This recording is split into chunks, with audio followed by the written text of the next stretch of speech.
Welcome, guys, to our first actual podcast on Bengals Bucs Talk. That's why we named it this way, because we were planning on doing a podcast video at some point, but we never got around to it. This is what the layout's going to look like. We're going to have our PFPs and stuff here, and we're going to be talking. We got the whole setup and stuff. And it's just going to be like this every single time we make a podcast on the channel. So, what we got to talk about today? We'll do a recap of what happened yesterday, obviously, in week 2 of the NFL. Before Monday Night Football starts real quick. Because Monday Night Football starts in an hour or so. So, let's do this real quick. Alright. Starting off with the elephant in the room, obviously, especially with me as a Bengals fan. We have got the Joe Burrow injury. He's gonna be out for 3 months with it's bad. It looks bad. He's getting surgery. Adam Schefter and everybody on ESPN has talked about that. So looking towards next week. So you might be wondering, how does this affect me as a Bengals fan? I'll tell you my reaction to it yesterday. When I saw that Burrow went down with that injury, I cried. I'm talking about my mic didn't record on the stream yesterday, so you didn't get my reaction to that. But yeah, I heard it. I was crying in the moment, bro, because I thought we're gonna get another repeat of 2023. We're gonna miss the playoffs, and honestly, I still kind of stand by that. But I am willing to be optimistic with what Jake Browning showed in that game against the Jaguars. I feel like he's one of the best backup quarterbacks in the league, honestly. He had 3 bad interceptions yesterday, but one of them was not his fault with Andre Yosivas not running the full route. I would show that on the screen right now if you're editing this, but this is going to be some uncut talking from us. But yeah, this is just, Joe Burrow, yeah. I mean, we'll see how the rest of the season pans out. This is my opinion on it. I'm going to see how the rest of the season pans out. You're going to get every single one of my reactions on the streams and from the videos that we upload to our reactions and stuff. I am very optimistic about week 3 playing the Vikings next week. Because, for one, Jordan Addison is still suspended. That's the last game that he's suspended for, so that's going to be very huge for our defense and our secondary especially. They only really have to worry about Jalen Nailor, I think, TJ Hawkinson, and Justin Jefferson. And even then, TJ Hawkinson hasn't really been doing much. Jalen Nailor, he's kind of a toss-up. Justin Jefferson just hasn't been getting the targets that I feel like he should be getting. As for the quarterback, J.J. McCarthy going to this news just came out a couple hours ago. JJ McCarthy is going to be on he's not going to be playing that game. We're going to get what's his name? Carson Wentz to play for them. So we're going to get a backup quarterback battle. So I do think that Jake Browning definitely the better backup there. I think we can win that. He's got more targets. We'll see how that goes. I am very optimistic, though. I'm going to go into that game with a little bit of confidence, and we'll see how that goes. Hopefully, we can start out 3-0 for the first time in God knows how long. Alright, but I'm just gonna talk about some stuff that happened this week as well. Some Bengals stuff is the fact that not only did Burrow get hurt in the Bills and Jets game, Justin Fields is currently, as of today, they put him on concussion protocol, which means he will be missing most likely a couple weeks. So that means he will miss week 3 against Tampa, so hopefully that helps us break the curse even more of our week 3 curse that we have. But and also Jaden Daniels is currently having a knee sprain, and it's kind of a toss-up on how he is currently. They listed him as doubtful for week 3, but obviously we'll see as the week progresses. But yeah, I mean, even just this week, a lot of quarterback injuries, just a lot of injuries in general. There's been a lot of good players, that were injured either this week or preparing. Talking about some other games that happened this week, obviously, we've got things like the Dallas and New York game. Looking at that game, obviously, because we would have had both of our reactions, but my mic was being recorded. I'm still pretty mad about that, by the way. That's why you kind of got the end with me, because obviously my reactions was there. I mean, that game was amazing. I mean, who would have known? Russell Wilson turned back the clock. Russell Wilson, I think he had like 350, maybe 400 yards. He had 450 yards. He had 450 yards. I was off by 100. Yeah, he had a legacy game. And then even then, Dak Prescott and stuff, and Brandon Aubrey especially showing off his leg, man. Like 64 yards. Incredible game. I would be very excited, Dallas. Like showing that you can win. I don't know though. Against the New York Giants, that's kind of concerning. I feel like that's my input on it. Like, I feel like it's more like happy for Giants fans, showing that you guys like the Giants have something. Malik Neighbors had a crazy game. He had a crazy catch in one of those. I mean, even freaking Darius Slayton a little bit in the tank. Yeah, unfortunately, didn't turn out well for you guys, Giants fans. But as for Dallas, I mean, yeah, he really would make that Brandon mistake. Aubrey, man. Like, I swear, whenever you're within 60 or 7, maybe even 70 yards, I think he's able to just boot that, man. Like, you guys can probably get some easy opportunities there. I feel like he can kick that.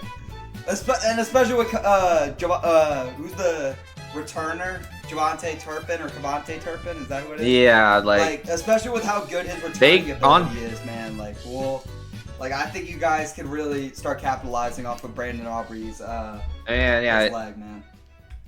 I mean, even CeeDee Lamb, like, he had a quiet first half, but he's still in the end with that second half, and look, he didn't really do anything in overtime. But that second half, he went from having like a catch for 9 yards to over 100 yards.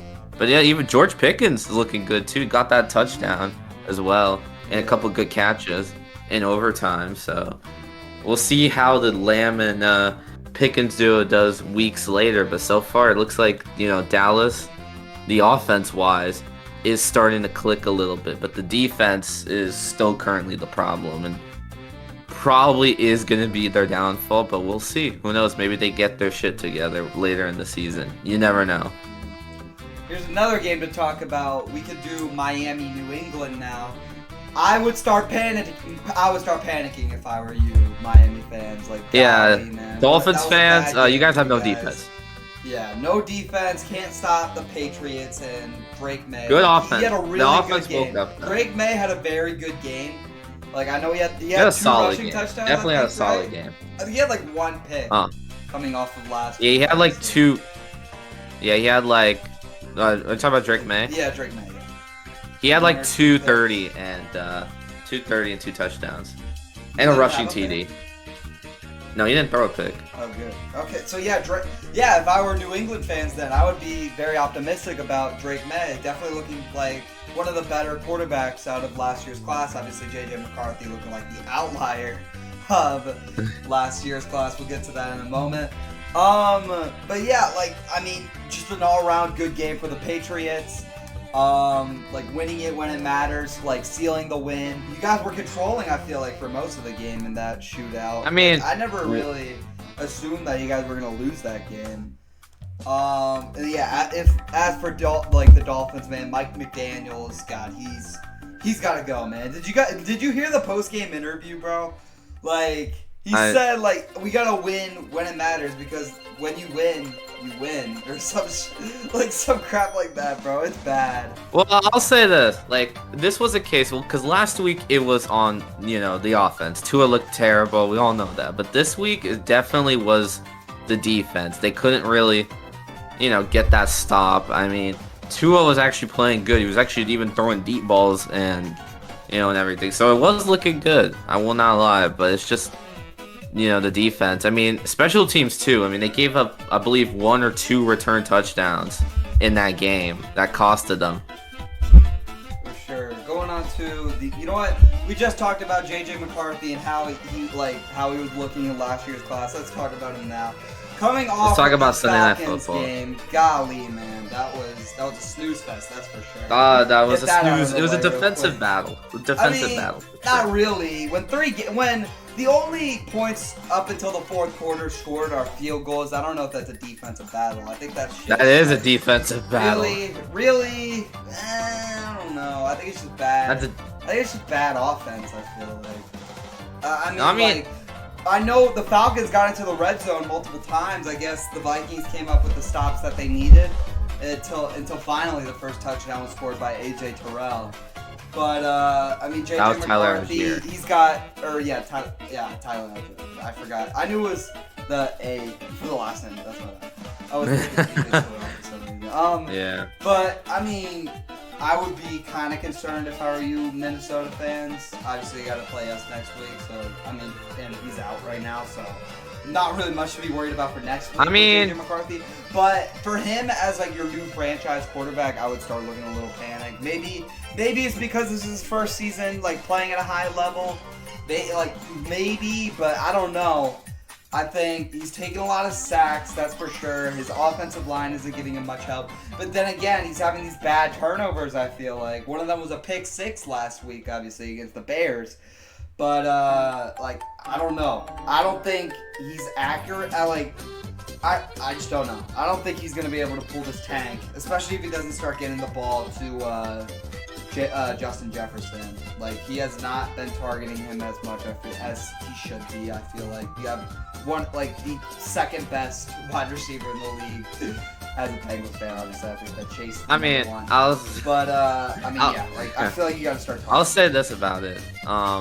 Obviously, this is, is pretty much his rookie year, so this was definitely one of those games, like those rookie kind of games where like they make all the mistakes. I mean, a bunch of fumbles, a couple picks. Like, it was just not a good showing from him. Atlanta, I mean, defense looked good. Offense, I mean, besides, honestly, they ran the ball good. It was just throwing the ball. They were honestly not doing the best. When Kyle Pitts was almost their top receiver, but it was Drake London by like maybe 5 or 6 yards. But it wasn't really like much. It was, it was mainly Bijan Algier, because Bijan got like 150 yards or something. Algier got like 70 yards and a touchdown. So it was definitely, going off of them too. But overall, hey, a win's a win, as they say. Even if it was a defensive. And their new kicker is decent, so that means Koo is probably done. Yeah, he's probably Koo is gone, bro. Like, their new kicker kicked 5 of 5 field goals. Going on to the next game here, let's talk about the Bears versus Lions real quick. Lions showing that last week was not a fluke. Was a fluke. That it was a fluke, my bad. Getting the personification or whatever it is incorrect.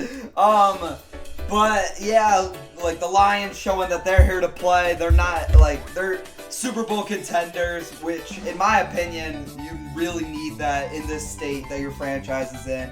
Jared Goff is only getting older. Penei Sewell and stuff, they're all only getting older from here, except for like Jahmyr Gibbs. He's still pretty young. Same for like maybe Amon St. Brown. I haven't really checked his age.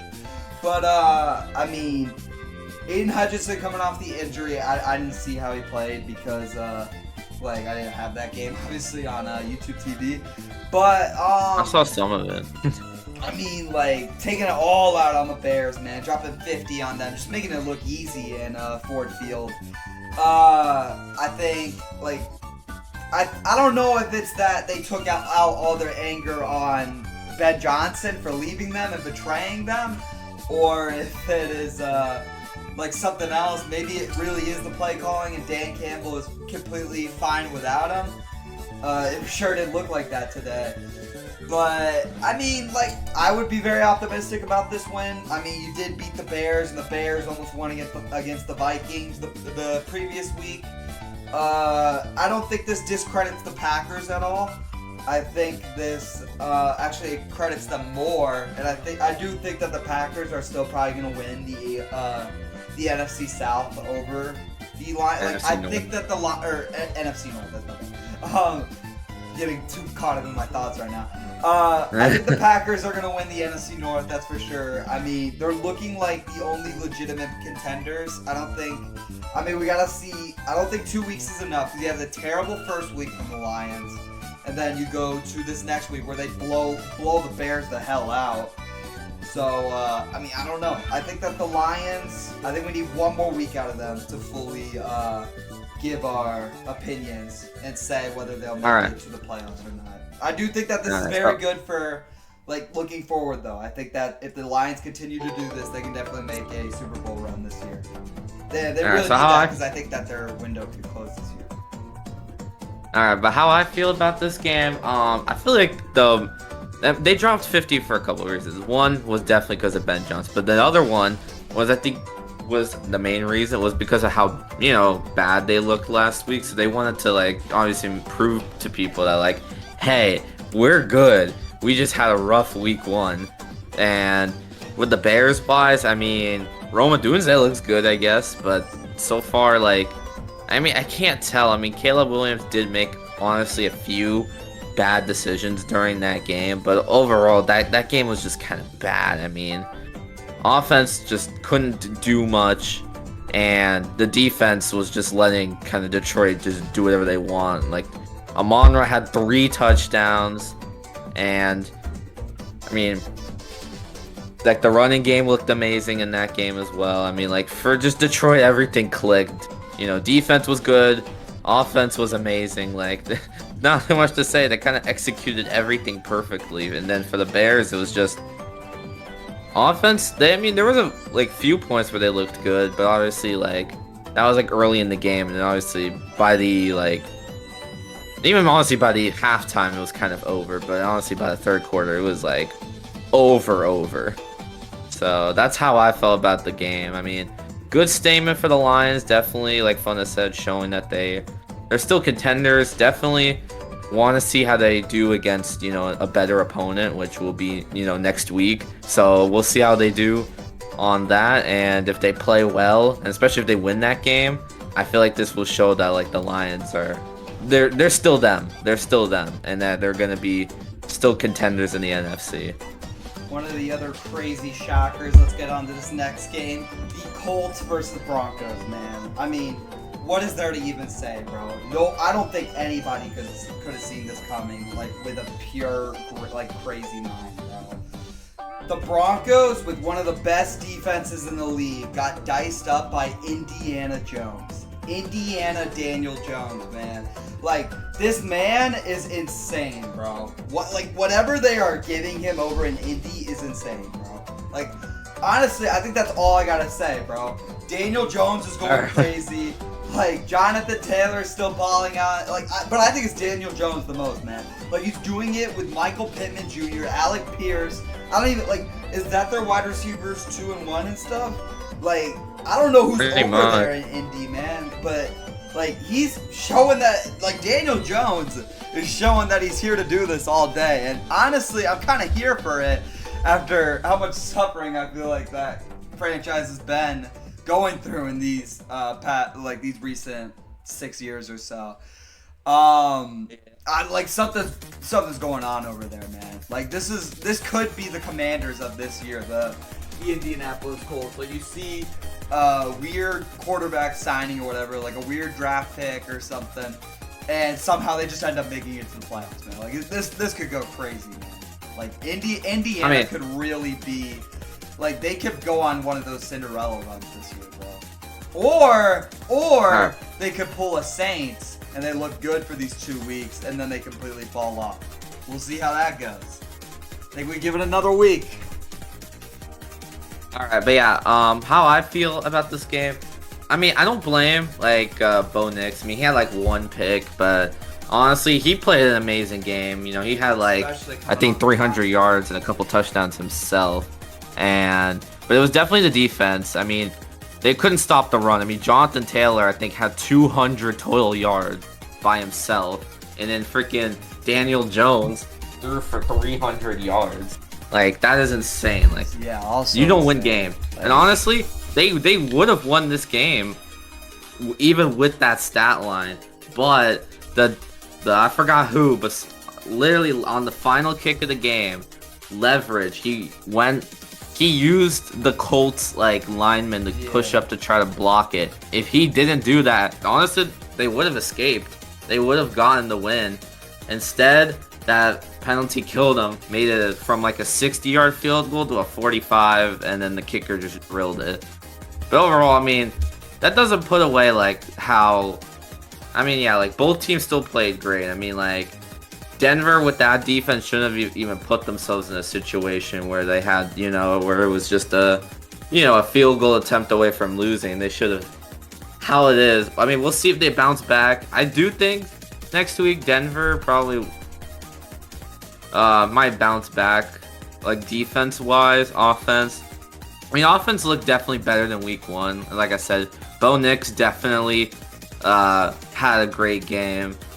But with just both teams, I mean, we'll see with the Colts next week if they're contenders. We'll see if Daniel Jones can keep up this level. I mean, I think it just took him getting a good organization, good O-line, some better players.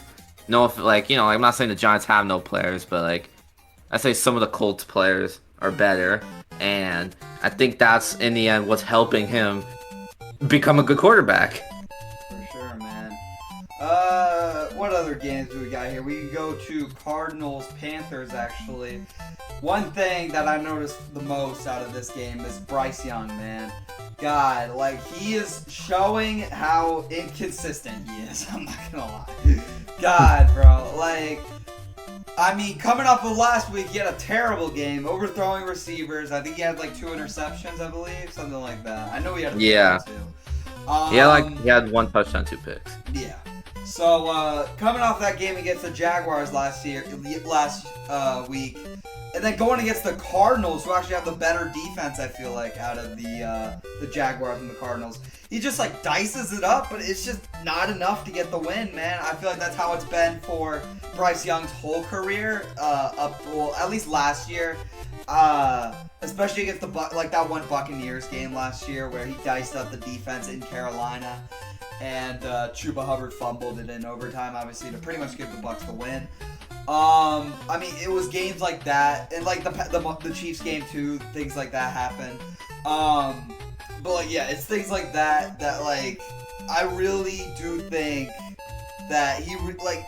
I don't know if it's his supporting cast. I've heard that Xavier Legette had a really bad game yesterday, and that like he was dropping passes or something. He's just not being the ideal wide receiver 2 or 1 or whatever you want him to be. He seems like he's getting more targets than Tedero McMillan, who did yesterday actually get a lot of targets from Bryce Young. He got, I think, 100 yards on the dot, maybe a little bit more. But yeah, I would look forward to next week, depending on who you play. I'm not sure exactly who you play next week, Carolina. But if Bryce Young can play like he did yesterday, I don't know if he had an interception. Definitely cut down on the picks if he did have an interception yesterday. He did.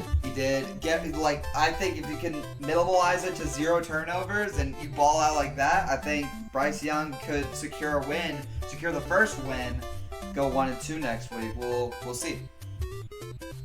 How I felt about this game, especially because I checked in for a good bit. For Carolina, I mean, that first half, abysmal. I mean, they got 3 points, honestly, for 3 quarters. For, most of this game. But it was that fourth quarter, near end of the game. I mean, they did great. Hunter Renfrow got 2 touchdowns. He's, becoming a good veteran receiver for the team. Like Fun said, Tedero McMillan, he had a 100-yard game, his first of his career. So, but I just think, it was almost too late, kind of. I mean, they did even recover an onside kick. It gave themselves a chance to, win this game, which unfortunately they didn't. But still overall decent day for them. And for the Cardinals, I mean, they put their foot off the gas after the third quarter because they were going red hot. They were looking, great. Kyler Murray was playing great. He had 1 bad turnover during the game, which he should have just taken the sack. He was kind of trying to force a ball. And besides that, he had an overall good day. I mean, the defense looked good. I mean, they clutched up at the end, especially after the onside. They gave up an onside kick. And, Marvin Harrison Jr. looked decent for when they used him. And overall, just the team, they're 2-0, they're decent. It's just I feel like they just haven't played anybody like too quality yet to kind of judge if they're actually like a good enough team. Like they played Yeah, the they played the Saints Saints last week. last week, and now they're I don't know who they so play next. Maybe they play a division opponent. We'll see how that goes. yeah. I think definitely like they'll have a lot to prove when that game does come, whether that's next week or not. I gotta look at the schedule again, as I said.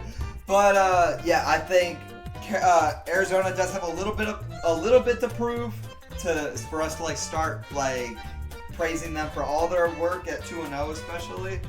But I mean, we'll see, man. Like, you never know with these teams. Like, they could be good and then they completely fall. I mean, they did last year. They were projected to win the division last year. They were in first for a while and then they just completely fell off. Went 8-9 or 9-8, I can't remember. And got the 15th overall pick. So we'll see how that goes. Moving on to another game. I think we can talk about maybe Ravens-Browns real quick, even though that was Ravens-Browns. blowout. I mean, what is there to really say?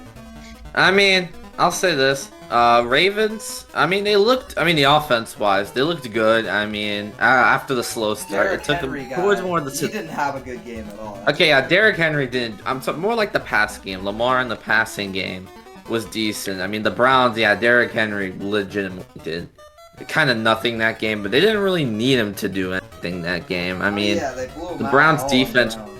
they couldn't stop the throw. I mean, DeAndre Hopkins, he still looks like he has some juice in the tank, especially with some of these catches he's getting.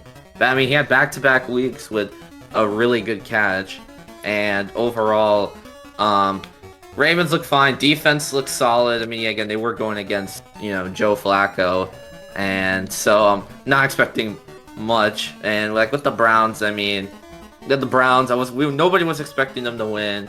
Yeah, it was a blowout. I mean, Dylan Gabriel, he only played like one drive, but he did look decent. I mean, he threw a touchdown pass even, so I mean that's gonna count for something. It's gonna count for something for the Browns overall. And Quichon Junkins, he looked decent. He looked decent in his first NFL game. Wasn't like the best player on the field, but like he could be a good running back. But kind of all I really have to say about that game. Like there's not really much to say. Like it's gonna be the exact same way for my opinion on this game.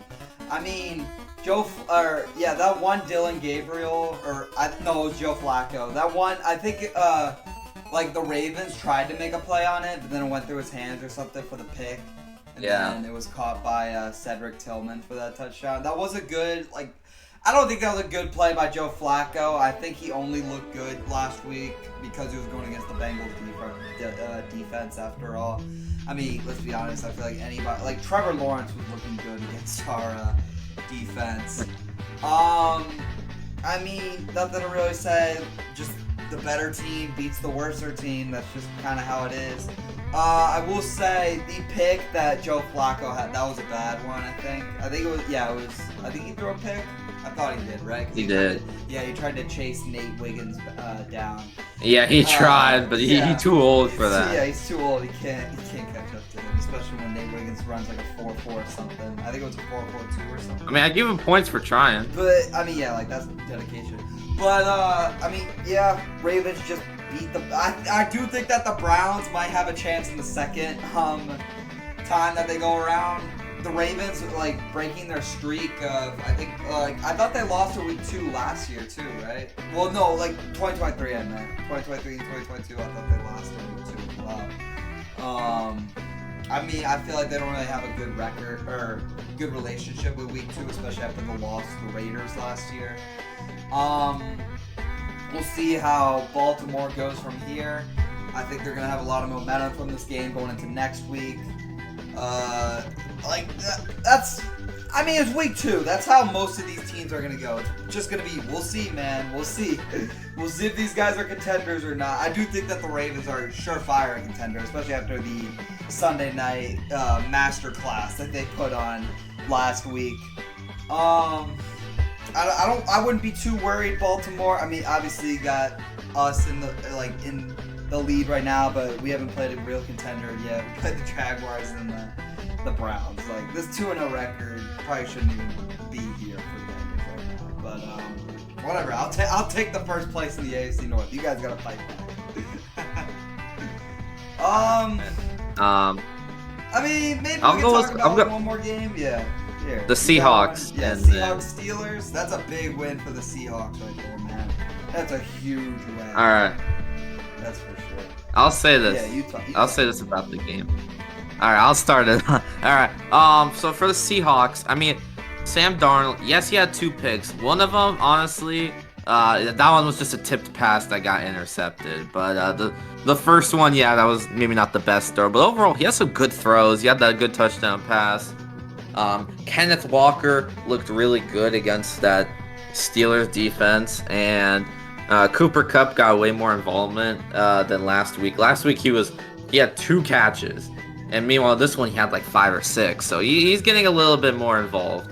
JSN still seems to be like the main target, like the wide receiver 1 now of the team. So, and for the Steelers, I mean, honestly, Aaron Rodgers still has some juice left in the tank. He made some good throws against the Seahawks, and overall, he made some decent plays. But the defense, honestly, was kind of the reason they lost. Like, the offense was a little stagnant, but the defense was kind of, I don't know, they were just giving up big plays, and then obviously there's that big mistake on the kickoff that let the Seahawks get pretty much a free touchdown.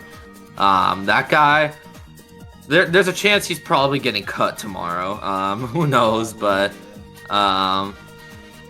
overall, it's just like Aaron Rodgers. Yeah, he threw. Honestly, Aaron Rodgers threw a couple picks as well. I mean, one of them literally came at the end of the game where it was practically out of reach. But overall, I mean, Unk still got it a little bit with his throwing ability. He still got some. He can still throw pretty deep for his age. That's all I gotta say. Indeed. My input on this game, I just said it. I mean, huge win for the Seahawks, man. I think they went in as underdogs, actually, under the Steelers, especially after the masterclass that the Steelers put on last week against the Jets. It was competitive for a while, obviously, with Seattle and Pittsburgh. Sorry with how much I'm saying, obviously. But, yeah, it was like a shootout kind. Well, not a shootout, but it was very competitive for a while, and then the Seahawks just stole it away from the Steelers, which is very impressive, especially with the Steelers and Mike Tomlin and how he is as a coach. You know how he always gets his winning record somehow. So that's a huge win for the Seahawks, making them fall to 1-1 on the season. Yeah, not really much to say. I mean, Steelers, Sam Darnold playing okay. JSN they're showing that they don't really need DK Metcalf, and that the Steelers really do need DK Metcalf, and they're just not using him as much. He had 1 touchdown, and they probably should be getting him more involved, I feel like, but I think they're sticking to the run game more. I mean, Aaron Rodgers, yeah, still has juice in the tank. He's doing good. I don't know how many people expected that. Especially after how last year went with New York. But yeah, huge win for the Steelers or the Seahawks. We'll see how they go from here. I do think that I remember you had him in your predictions making the playoffs. Yeah, I had them being the underdog team of the NFC. Yeah, we'll see if they can make it out of that NFC West, because the whole NFC West is 1-0 right now. We'll see if they can make it out of that competitive division at the moment. Yeah. All right, well, there's one last game we got to talk about, though, because the Eagles and the Chiefs. And maybe we can give a preview to this game in an hour in the Bucs. Exactly.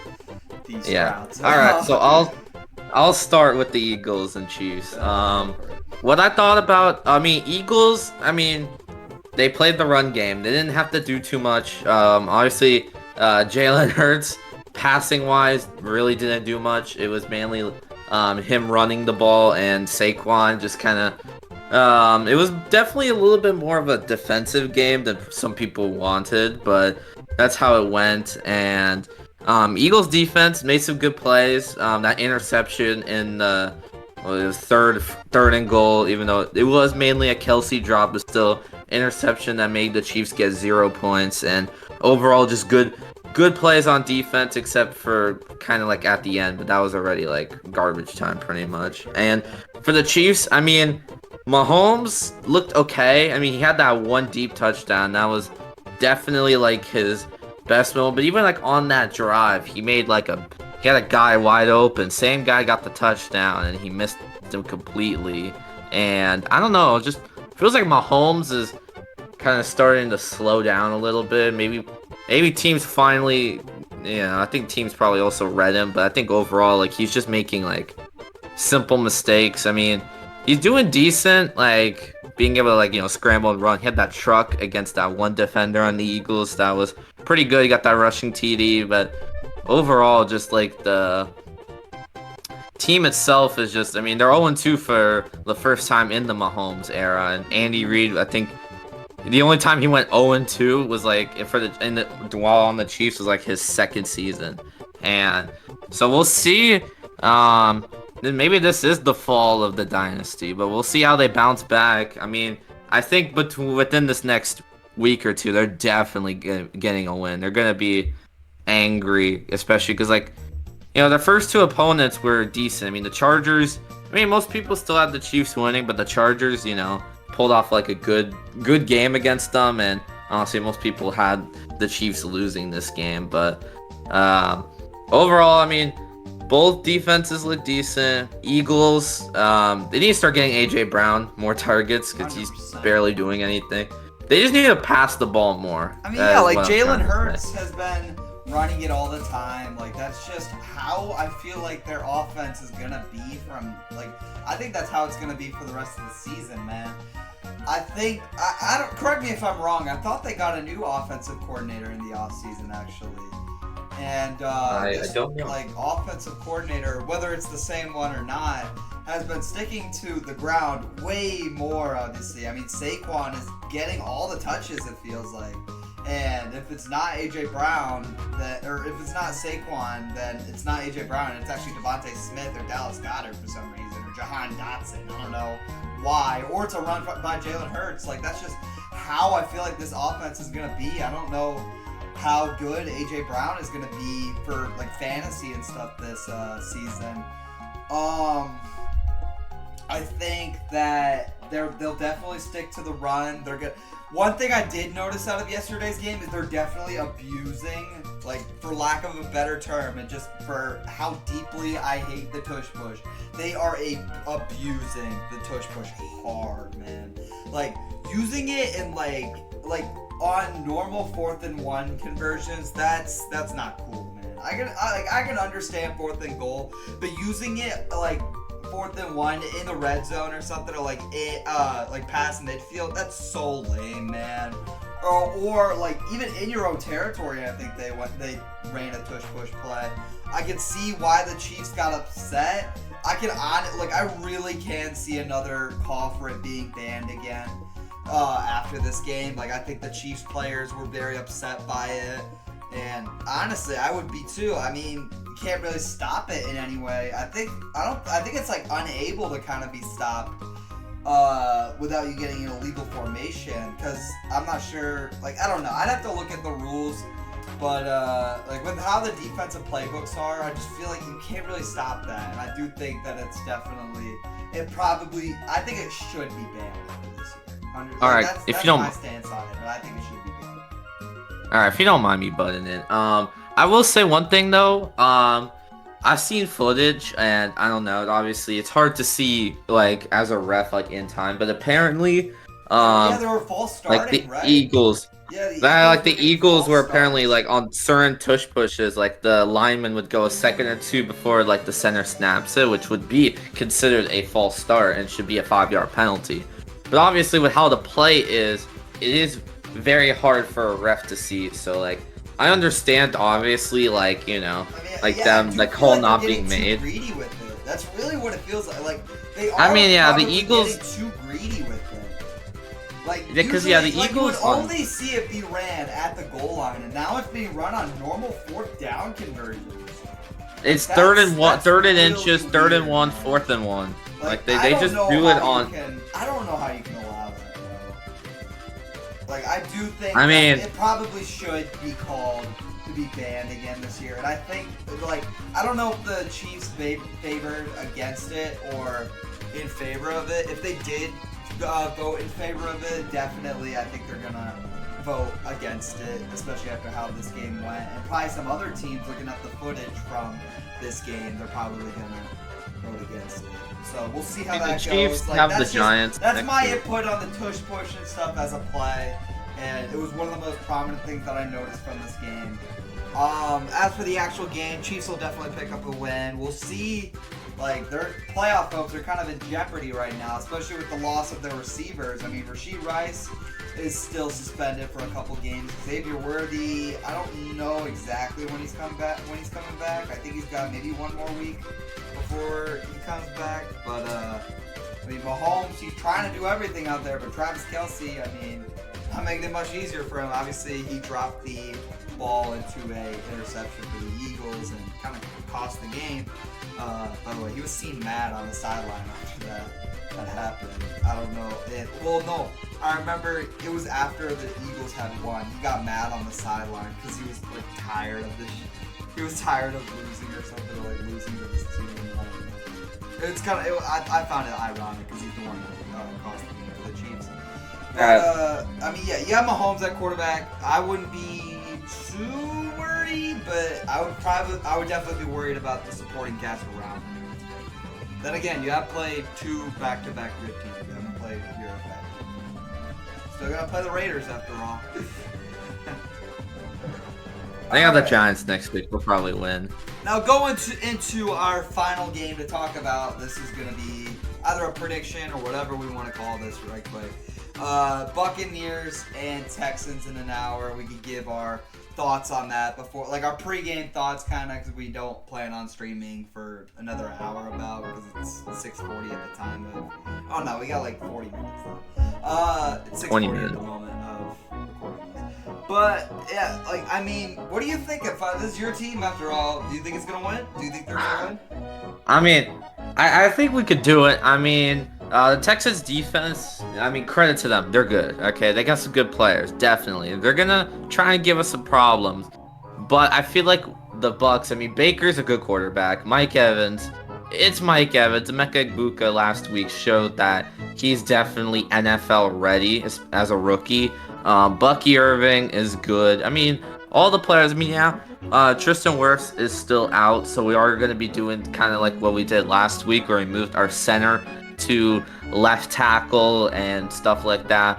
But he didn't do that bad. Baker, he got pressure a little bit, but he only took 1 sack against the Falcons' defensive line, which is not bad. He had a good, especially considering how the Falcons' defensive line looked against the Vikings yesterday. Yeah, so, and I feel like with our defense, I mean, the Texans' O-line is battered, and they lost their center for a good, like, 5 weeks. So that's going to make that even worse, which means I feel like, you know, Hassan Reddick, Yaya Diaby, and VA are definitely going to be able to get pressure. And I feel like that's how we're going to stop this Texans offense. Because, honestly, passing-wise, like, because we're good on the run. Because if they're going to try to obviously run with Nick Chubb, I feel like he's gonna get stuffed, but our passing wasn't the best last week, and I feel like if we could get that pressure on CJ Stroud with that offensive line, I feel like we should have a good time. Defense should be able to do their things, and then we'll definitely be able to secure the win. I think the way that I look at it is just you guys have the better defense, the Texans have the worser. That's what I think is going to win you guys. That's what I think that's what I'm going to be looking at the most in this coming game. We'll see how I think their secondary is all right, especially with Derek Stingley. We'll see how Baker attacks that and tries to get the ball to Mike Evans and Emeka Egbuka, and I don't think Jalen McMillan is back. Any updates? Sterling Shepard. Sterling Shepard. The OG. We'll see how Baker attacks that secondary. I just think that the run will be all right. I think Bucky Irving will do his thing. Mike Evans, obviously. Chris Godwin comes back next week, I believe, right? Since he's practicing again. Well, he's already practicing starting this week. He already started practicing on Thursday. He's most likely gonna return either at the like week 4 against the Eagles or most likely week 5. So we'll see. We'll see. Obviously, I'm definitely checking on his progress. So we'll see how he is. Wirfs looks like he might be back within a week or two of himself. So both those guys, huge pickups when they come back. I mean, Wirfs is a top O lineman, and Godwin is a really good wide receiver too. So definitely when they come back, this team is gonna be more complete. Obviously, O line things, because that's, I feel like, might be the only issue with the offense today. Is like obviously like the fact that, like I said, our left guard. I said left tackle, more like left guard, is our center. So we'll just, but like I said, you didn't do that bad last week. We'll see the pressure that the Texans defensive line brings. But yeah, like I think that the Buccaneers should pull this one away. I think it does concern me a little bit that it is in Houston, so we're coming off, we're going on back-to-back away games for the Buccaneers. It is in Houston, right? Yeah. 'Cause next week. Yeah, it is in Houston. Yeah. See how it goes, man. I mean, I think the Buccaneers pulled off. Go Buccaneers. I mean, yeah, they have us as underdogs, but I think we can pull off the win. All right, that'll be all for today, guys. Remember to like, comment, share, subscribe, do all of that. This is gonna be a recurring series on our channel. Obviously, we'll do our podcast kind of deal. Just talk football for 45 minutes, about maybe an hour or so, depending on how much we got to talk about, depending on how good the week was. This week was pretty good, in my opinion. That's gonna be it, though, guys. Remember to tune in for Monday night here soon. Obviously, we're gonna be streaming the Buccaneers versus the Texans, as we had just talked about. But yeah, that's it. M5, you say goodbye. I'll say goodbye next. All right. We'll see you guys in like 20 minutes. Yeah, peace out, guys. We'll see y'all. As a recording. I gotta We'll get this next uploaded time. really quickly. See y'all.